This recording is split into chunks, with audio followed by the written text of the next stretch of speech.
नमस्कार, मी प्राध्यापक मिलिंद गायकवाड. यश अकॅडमीमध्ये आपलं मनपूर्वक स्वागत. 10वी आणि 12वीचं वर्ष हे विद्यार्थ्यांच्या दृष्टिकोनातून खूप महत्त्वाचा टप्पा समजला जातो. एकूण विषयांचा, अभ्यासांचा आवाका आणि काय होईल याची मनामध्ये असणारी भीती यामुळं विद्यार्थी मानसिक तणावाखाली दिसतात. त्यामुळं अख्खं कुटुंब तणावामध्ये दिसतं आणि मग अशा वेळेस परीक्षेला सामोरे जात असताना तो तणावमुक्त असला पाहिजे या दृष्टिकोनातून बोर्डाने काही समुपदेशकांचे मोबाईल नंबर त्याने त्यांच्या वेबसाईटवर उपलब्ध करून दिलेले आहेत. आता हे जे मोबाईल नंबर असणारे आहेत ते फक्त मोबाईल नंबर आहेत. त्यामुळं व्यक्ती कोण आहे, हे समोरचे व्यक्ती कोण आहे हे तुम्हाला माहीत असणार नाही आणि त्या व्यक्तीला तुम्ही कोण बोलत आहात हे समोरासमोर दिसणार नाही. म्हणजे नो फेशियल इंटरॅक्शन. डायरेक्ट तुम्ही मोबाईलनं बोलत आहात हे आपण लक्षात घ्या. मग अशा वेळेस समुपदेशकांच्या बरोबर संवाद साधत असताना मग ते विद्यार्थी असतील किंवा पालक असतील यांनी काही शिष्टाचार पाळणं खूप गरजेचं आहे आणि त्याच अनुषंगानं आज आपण या व्हिडिओमध्ये चर्चा करणार आहोत.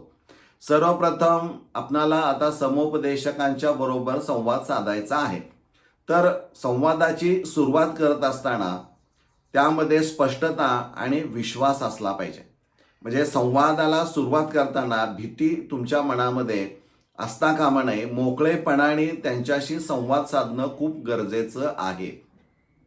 समजा पालक संवाद साधू इच्छित आहेत तर त्यावेळेस त्यांनी असं म्हटलं पाहिजे की सर किंवा मॅडम, नमस्कार सर किंवा मॅडम असतील आणि त्यानंतर मग माझा मुलगा, माझी मुलगी यांना खूप अडचण येत आहे, अभ्यास करत आहेत परंतु त्यांचा तो अभ्यास लक्षामध्ये राहत नाही, तर त्या अनुषंगानं आपण नेमकी कशा पद्धतीनं आम्हाला मदत कराल आणि आपल्याकडून काही मदतीची किंवा काही टिप्सची अपेक्षा असणारी आहे.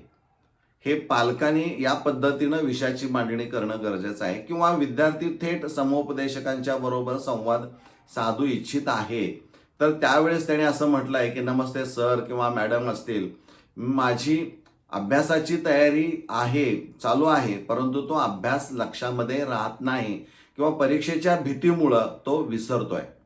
अशा पद्धतीची मांडणी करणं गरजेचं आहे. म्हणजे हे सांगत असताना समोरच्या व्यक्तीला स्पष्ट शब्दामध्ये ते ऐकू गेलं पाहिजे आणि तुमच्या मनामध्ये विश्वास म्हणजे भीती सोडून तो विश्वास तुमचा तिथं त्यांना दिसला पाहिजे. हा भाग सर्वप्रथम महत्त्वाचा आहे.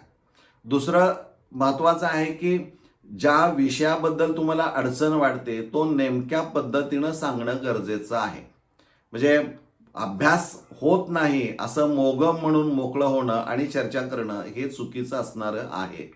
तर विद्यार्थ्यांनी नेमकं काय सांगितलं पाहिजे, तर ज्या विषयामधला एखादा विशिष्ट चॅप्टर, त्या चॅप्टरमधून एखादा घटक आणि त्यामधले काही कन्सेप्ट जर क्लिअर होत नसतील तर चक्क त्या पद्धतीनं त्यांना ते नावं सांगणं गरजेचं आहे.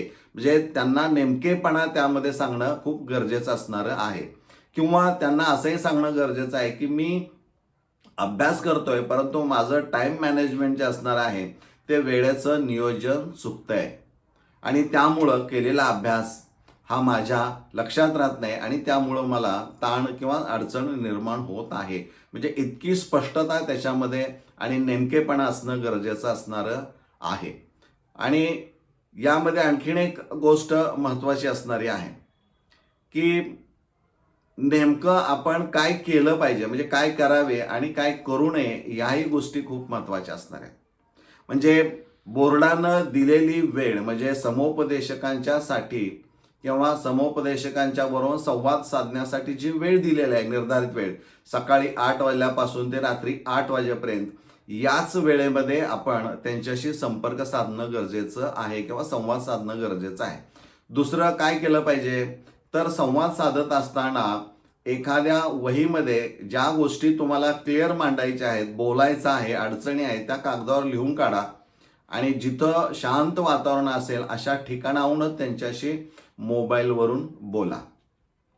आणि ज्यावेळी तुम्ही मोबाईलवरून त्यांना ती समस्या अडचण सांगत असाल, त्यावेळेस तिकडून ज्यावेळेस ते उपाय सांगत असतील किंवा काही टिप्स देत असतील, ते वहीमध्ये त्याच्या नोंदी करून घेणं देखील ते खूप गरजेचं असणारं आहे. म्हणजे ह्या गोष्टी आपण करणं गरजेचं आहे.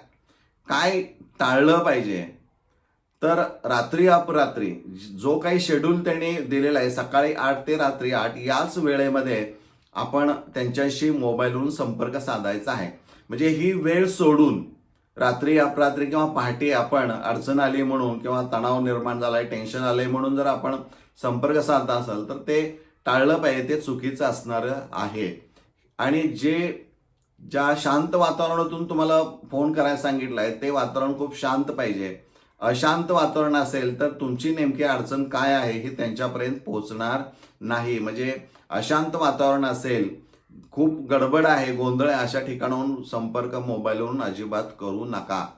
आणि तिसरं महत्त्वाचं आहे की ज्या गोष्टी ते सांगत आहेत त्या नोट डाऊन करा. हे खूप महत्त्वाचं आहे. उगी ऐकलंय आणि सोडून दिलंय असं अजिबात करू नका. म्हणजे ह्या गोष्टी आपण म्हणजे काय केलं पाहिजे आणि काय टाळलं पाहिजे हे देखील महत्त्वाचं असणारं आहे. आता यामध्ये पालकांची पण खूप जबाबदारी महत्त्वाची असणारी आहे. यामध्ये पालकांची पहिली जबाबदारी असणारी आहे की घरातील जे काही वातावरण असणार आहे ते सकारात्मक ठेवण्याच्या दृष्टिकोनातून काय टिप्स त्यांच्याकडून मिळत आहेत यावर चर्चा करणं गरजेचं आहे. किंवा आपल्या पाल्याबद्दल आहाराच्या अनुषंगानं काही अडचणी आहेत का, किंवा झोपेच्या अनुषंगानं काही तक्रार आहे का, या बाबतीमध्ये त्यांच्याशी चर्चा करून त्यांच्याकडून आपण काही टिप्स घेणं गरजेचं आहे. पण दुसरं सगळ्यात जबाबदारी महत्त्वाची आहे की ज्या काही टिप्स, जे काही सजेशन्स समुपदेशकांकडून आलेलं असणार आहे त्याचं 100% किंवा तंतोतंत पालन आपल्या पाल्याने केलंच पाहिजे असा आग्रह आणि दंडक असता कामा नये. त्या गोष्टी ऐकल्यानंतर प्रेमानं त्या आपल्या पाल्याला समजावून सांगून त्याची अंमलबजावणी कशी करता येईल या दृष्टिकोनातून पालकाने आपला रोल तिथं अदा केला पाहिजे. हे खूप सगळ्यात महत्त्वाचं असणारं आहे. त्यामुळं पालक, विद्यार्थी आणि समुपदेशक यांच्यामधला संवाद कसा असला पाहिजे, शिष्टाचार कसा असला पाहिजे, बोलत असताना कोणत्या गोष्टी बोलल्या पाहिजेत. आणखीन सगळ्यात एक गोष्ट सगळ्यात महत्त्वाची आहे ती म्हणजे की संवाद साधत असताना अमुक विषयाच्या प्रश्नपत्रिकेमध्ये कोणते प्रश्न येतील याबद्दल आपण काय सांगू शकता का, किंवा माझा बैठक क्रमांक कोणत्या कॉलेजमध्ये आलेला आहे किंवा कुठं आलेला आहे ते केंद्र तुम्ही सांगू शकाल का, की अनाठाई प्रश्न विचारून त्यांना सतावू नका. की असं जर केलं तर ते पुढच्या विद्यार्थ्याचा कॉल किंवा पालकाचा घेताना सुद्धा त्यांना अडचण निर्माण होऊ शकते. त्यामुळं फेशियल इंटरॅक्शन नसल्यामुळं ह्या अडचणी येऊ शकतात. त्यामुळं प्रश्नपत्रिकेच्या अनुषंगानं त्या विषयामध्ये काय प्रश्न किंवा त्या विषयाच्या प्रश्नपत्रिकेमध्ये कोणते प्रश्न येतील ते आम्हाला काही थोडे सांगाल का, अशा पद्धतीचा संवाद बिलकुल असता कामा नये. हे कटाक्षानं पालक आणि विद्यार्थ्यांनी टाळणं खूप गरजेचं आहे.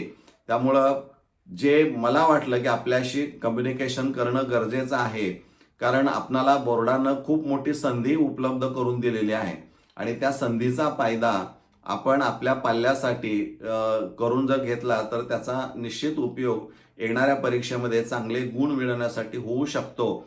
पण तो कशा पद्धतीनं करायचा हे मी तुम्हाला सांगितलेलं आहे. आपण इथं थांबूया. धन्यवाद.